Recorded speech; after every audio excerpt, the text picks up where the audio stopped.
guys, Mr. Who's Boss here, and this is going to be a video about the iPhone 7. So you all know that I'm not really a massive fan of Apple. I don't really endorse their products, and to be honest, I don't really do many videos on iPhones at all. But I thought that, since the iPhone 6 has been such a success, and since, to be honest, Apple has really shaped the market, whether or not us Android lovers like to believe it, I thought that it's probably a good time to actually do a video about their next smartphone, which is undoubtedly going to be the iPhone 6s or the iPhone 7, more than likely the 6s, but nonetheless we can't argue that Apple hasn't changed the way we sort of see our devices. I think that, if the iPhone wasn't introduced when it was, the whole sort of marketplace would be well behind where it is. Who knows if even today we would have smartphones. So I mean, if you actually think about the progression of phones before the actual iPhone was announced, every year they were making very incremental improvements. They'd sort of, maybe make a slight software update. The actual level of games playable on those sorts of devices were incredibly weak compared to what we have now.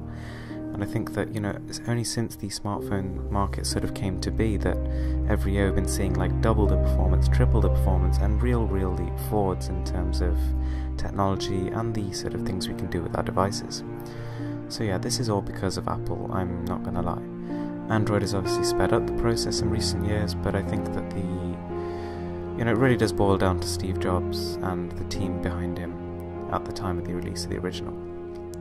So, Apple has made a lot of progress since the first phone came out.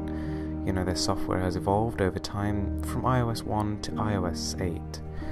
And although it may seem to some that there's only really been one big change, which came iOS 7, the sort of way the iPhone looks, to be honest, there's been a lot of big improvements throughout. I think that, a lot of the software innovation and stuff has actually come sort of beside the new iPhone releases. I would say that, to be honest, they've actually added useful features at every single stage of the iPhone sort of cycle. So, I mean, probably the first time the screen size has really taken a big step forward is with the iPhone 6 and the iPhone 6 Plus, which have recently been released, and, they've sold amazingly. I think that on launch day there were some iPhone 6s selling for over £1,000 on eBay, just because, these avid Apple fans really wanted to get their hands on them, and that was the only way. So the iPhone 7 is something that I have really high hopes for. I think that, just looking at what they've done with the Apple iPad Air 2, they really can make a thin device. Apple really know what they're doing here in terms of engineering. Somehow with the iPad Air we thought it was impossibly thin, and yet they managed to literally double the performance, increase the GPU performance by about 40%, and still make it slimmer. I really don't know how they do it, but it's a feat of engineering.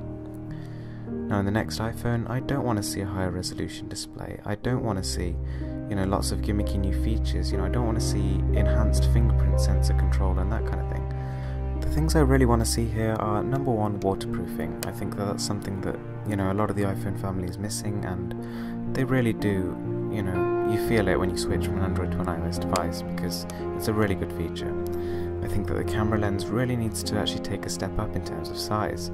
There's only so far that many megapixels can go before they start to become limited by the size and quality of the sensor. On top of that, I think Apple should really actually up their speaker quality.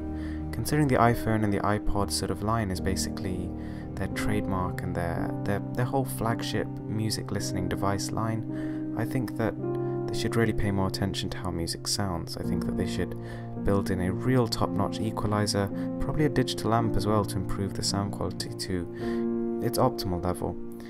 And last of all, shatterproof. I mean, the amount of people I see with smashed iPhone screens, it's ridiculous. Even iPhone 6, iPhone 6 Plus, none of them have really stood the test of time like a lot of Android devices have, and I think that's one place Apple really needs to work on. The device does not need to be impossibly thin or so light that you can barely feel it in your hands. It needs to be strong enough to stand the sort of 2 years or so that a person's going to use it. Anyway guys, thanks for watching. I hope you're looking forward to this phone as much as I am, and don't forget to subscribe for more.